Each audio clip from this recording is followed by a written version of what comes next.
come back with my son, us. We will come back. 함께 올라가고 있을 때 이삭이 아버지에게 묻습니다.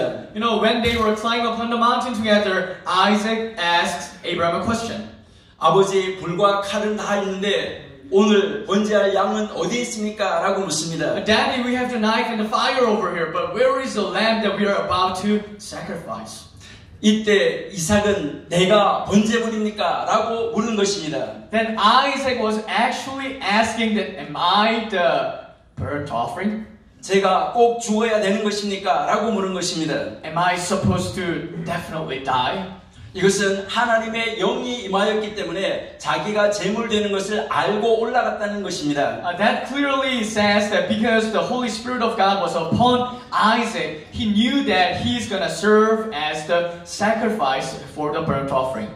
이것은 겟세마네 동산에서 예수님이 아버지여 이 잔을 옮길 수만 있거든 옮겨 주시옵소서 한 기도와 같은 것입니다. This actually reminds us of the story of Jesus where Jesus said in the mountain of Gethsemane, Father, if I'm willing, if you're willing, please take away this cup from me. 아버지, 내가 이 잔을 마시고 죽어야 됩니까? 라고 물은 바로 그 말씀인 것입니다. Dad, Father, do I have to die after drinking from this cup? 그러므로 우리가 아브라함의 심정을 바르게 이해해야지만 전부 하나님의 심정을 이해할 수가 있다는 것입니다. After thoroughly understanding the heart of Abraham, then we can understand the heart of God immediately. 아브라함의 아들 이삭이 제물로 드려진 것을 바르게 이해할 때 우리는 성자 예수님의 십자가의 달림을 이해할 수 있게 되는 것입니다. When we correctly understand the Isaac being served as a sacrifice for the burnt offering, then we can understand the meaning of the death of Jesus Christ on the cross. 이삭은 자기가 불에 타서 죽을 번제 나무를 자기 자신이 지고 가고 있었습니다. Isaac was carrying the wood by which he was about to be burned. 이것은 바로 골고다로 통나무를 지고 올라가던 예수님의 모습을 모형론적으로 그대로 보여주고 있는 사건이었다는 것입니다. That shows us in a morphological perspective, Jesus carrying his own cross onto the mountain to be crucified. 예수님이 자기가 달려서 죽을 나무를 자기가 지고 갔다는 것입니다. Jesus carried by himself the very tree on which he was about to be crucified and died. 왜 아브라함이 불과 칼을 가져가고 이삭이 나무를 지고 가셔야만 되었을까요? Why does the Bible says that Abraham took the fire and the knife while Isaac was carrying the wood?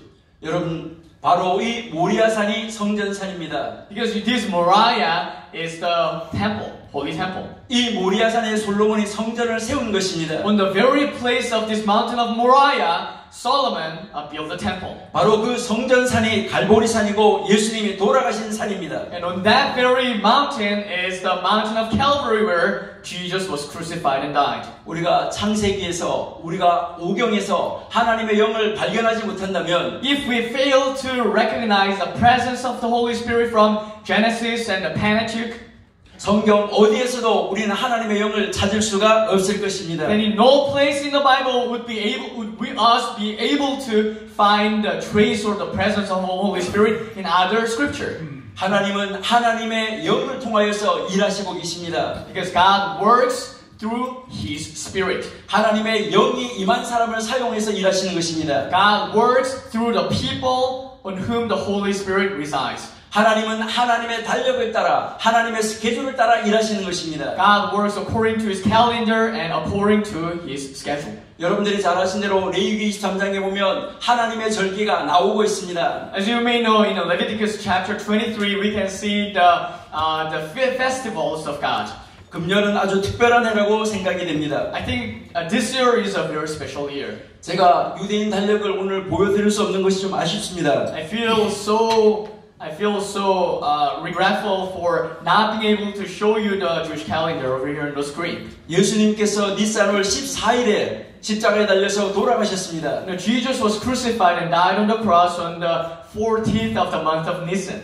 이번 돌아오는 니산월 14일은 바로 4월 19일로 금요일입니다. And this coming, the 14th of Nisan, is the April 19th, which is Friday. 예수님이 돌아가실 때와 날짜와 그 요일이 딱 들어맞았다는 것입니다. That's the exact date and time when Jesus was crucified and died about 2,000 years ago. 이렇게 맞은 날이 그렇게 흔하지는 않습니다. This is actually a very rare occasion. 여러분이 잘 아신 대로 올해 생일이 금요일이었다고 내일의 여러분의 생일이 금요일 아닙니다. As you may know, if you happen to celebrate your birthday on Friday this year, that doesn't necessarily mean that you'll be able to celebrate the same birthday on the same Friday next year. 여러분이 출애굽기 12장을 읽어보시면 최초의 유월절이 나오고 있습니다. If you read Exodus chapter 12, that's the very first Passover.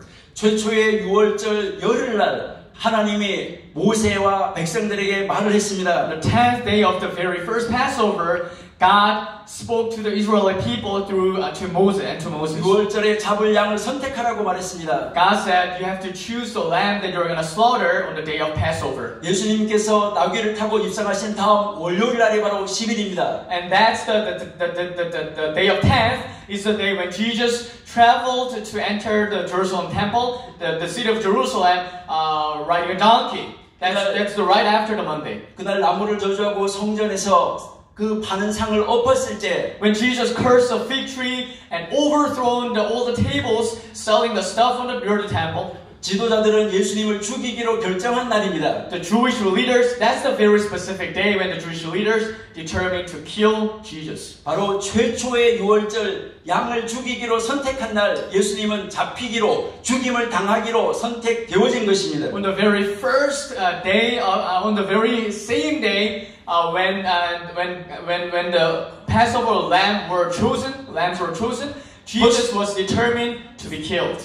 퍼스트 유월절에 On the very first Passover, 4일 동안 for 4 days, 양을 잘 간직하였다가 19날 잡으라고 그랬습니다. and you are supposed to keep the lamb for 4 days, and after 10 days, on the 14th day, you are supposed to slaughter the lamb. 19날 해질녘에 잡으라고 그랬습니다. On the 14th day, near the sunset time, 예수님께서 1월 14일 날 해지기 직전에 돌아가셨습니다. Jesus died on the 14th, right before the sunset. 여러분들이 잘 아시는 대로 As you are aware, 한 사람이 와서 예수님의 시체를 달라고 했습니다. one guy came to the tomb of Jesus and said, give me the dead body of Jesus. 그때가 바로 해지기 전에 장사를 치러야 되기 때문에 그렇다고 말했습니다. And he says, because I have to carry him over, I have to do the funeral for him before the sun sets.